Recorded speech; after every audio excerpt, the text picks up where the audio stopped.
अप्रैल 2025, चालीसे का चौथा सप्ताह, शुक्रवार। पहला पाठ, प्रज्ञा ग्रंथ 2:1-12-22। हम उसे घिनावनी मृत्यु का दंड दिलाएं। विधर्मी कुतर्क करते हुए आपस में यह कहते थे, हम धर्मात्मा के लिए फंदा लगाएं, क्योंकि वह हमें परेशान करता और हमारे आचरण का विरोध करता है। वह हमें संहिता भंग करने के कारण फटकारता है और हम पर हमारी परंपराओं को त्याग देने का अभियोग लगाता है। वह समझता है कि वह ईश्वर को जानता है और अपने को प्रभु का पुत्र कहता है। वह हमारे विचारों के लिए जीवित चुनौती है। उसे देखने मात्र से हमें अरुचि होती है। उसका आचरण दूसरों जैसा नहीं और उसके मार्ग भिन्न है। वह हमें खोया और अपवित्र समझकर हमारे संपर्क से दूर रहता है। वह धर्मियों की अंतक्ति को सौभाग्यशाली बताता और शेखी मारता है कि ईश्वर उसका पिता है।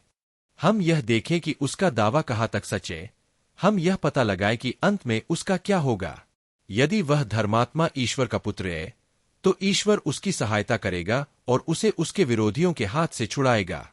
हम अपमान और अत्याचार से उसकी परीक्षा ले, जिससे हम उसकी विनम्रता जान जाएं और उसका धैर्य परख सकें। हम उसे घिनावनी मृत्यु का दंड दिलाएं, क्योंकि उसका दावा है कि वह सुरक्षित ही रहेगा। वे ऐसा सोचते थे, किंतु यह उनकी भूल थी। उनकी दुष्टता ने उन्हें अंधा बना दिया था। वे ईश्वर के रेहे से नहीं जानते थे। वे न तो धार्मिकता के प्रतिफल में विश्वास करते थे और न धर्मात्माओं के पुरस्कार में। प्रभु की वाणी। भजन स्तोत्र 33, 17, 21, 23। अनुवाक्य, प्रभु दुखियों से दूर नहीं है। एक, प्रभु कुकर्मियों से मुंह फेर लेता और पृथ्वी पर से उनकी स्मृति मिटा देता है। धर्मी प्रभु की दुहाई देते हैं। वह उनकी सुनता और हर प्रकार की विपत्ति में उनकी रक्षा करता है। 2, प्रभु दुखियों से दूर नहीं है। जिनका मन टूट गया, वह उन्हें संभालता है। धर्मी विपत्तियों से घिरा रहता है, किंतु उन सबों से प्रभु उसे छुड़ाता है। 3, प्रभु उसकी हड्डियों की रक्षा करता है। उसकी एक भी हड्डी नहीं रौंदी जाएंगी। प्रभु अपने सेवकों की आत्मा को छुड़ाता है। जो प्रभु की शरण में जाता है, वह कभी नष्ट नहीं होगा। जय घोष। मत्ती 4:4। मनुष्य रोटी से ही नहीं जीता है, वह ईश्वर के मुख से निकलने वाले हर एक शब्द से जीता है। सुसमाचार। योहन के अनुसार पवित्र सुसमाचार 7:1-2-10-25-30। वे उन्हें गिरफ्तार करना चाहते थे, किंतु अब तक उनका समय नहीं आया था। उस समय यीशु गलीलिया में भी घूमते थे। वह यहूदिया में घूमना नहीं चाहते थे, क्योंकि यहूदी उन्हें मार डालने की ताक में रहते थे। यहूदियों का शिविर पर्व निकट था। जब यीशु के भाई पर्व के लिए जा चुके थे, तो वह भी प्रकट रूप में नहीं, बल्कि जैसे गुप्त रूप में पर्व के लिए चल पड़े। कुछ यरूशलेम निवासी यह कहने लगे, क्या यह वही नहीं है जिसे हमारे नेता मार डालने की ताक में रहते हैं? देखो तो, यह प्रकट रूप से बोल रहा है और वे इससे कुछ नहीं कहते। क्या उन्होंने सचमुच मान लिया कि यह मसीह है? फिर भी हम जानते हैं कि यह कहाँ का है, परंतु जब मसीह प्रकट हो जाएंगे तो किसी को यह पता भी नहीं चलेगा कि वह कहाँ के है। यीशु ने मंदिर में शिक्षा देते हुए पुकार कर कहा, तुम लोग मुझे भी जानते हो और यह भी जानते हो कि मैं कहाँ का हूँ।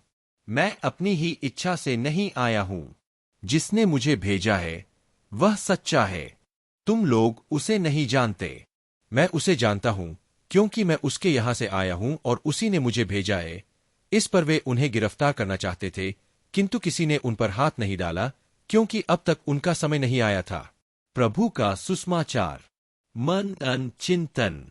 आज का पाठ गहन मनन और विचारशीलता की ओर इंगित करता है।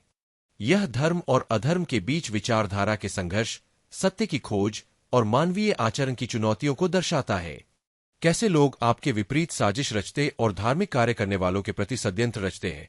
ठीक उसी प्रकार आज का सुसमाचार यीशु के जीवन और उनके गूढ़ शिक्षाओं का एक महत्वपूर्ण भाग है। यह उनकी यात्रा, उनके सिखाने का तरीका और उनके विरोधियों के साथ उनके अनुभवों को दर्शाता है। यह संदेश विचारोत्तेजक है, जिसमें यीशु का साहस, उनकी सच्चाई की घोषणा और परमात्मा के प्रति उनका अडिग विश्वास झलकता है। यीशु ये जानते हुए कि लोग उनके विरोधी है, अपने कार्य को पूरा किया। ठीक उसी प्रकार हमारा जीवन भी कई मामलों में दूसरों के विरोध और बहिष्कार के दौर से गुजरता है, जबकि आपने कोई गुनाह ना किया हो यीशु यहाँ हमें अपने कर्तव्य पालन को पिता की इच्छा समझकर करने की शिक्षा देते हैं, चाहे परिस्थिति कैसी भी हो। जीवन की हर परिस्थिति में अडिग रहने और कर्तव्य पालन के लिए ईश्वर आपको अपनी आशीष और कृपा प्रदान करे। आमीन। ट्रू गॉस्पल चैनल को अपना बहुमूल्य समय और प्यार देने के लिए आपका बहुत धन्यवाद।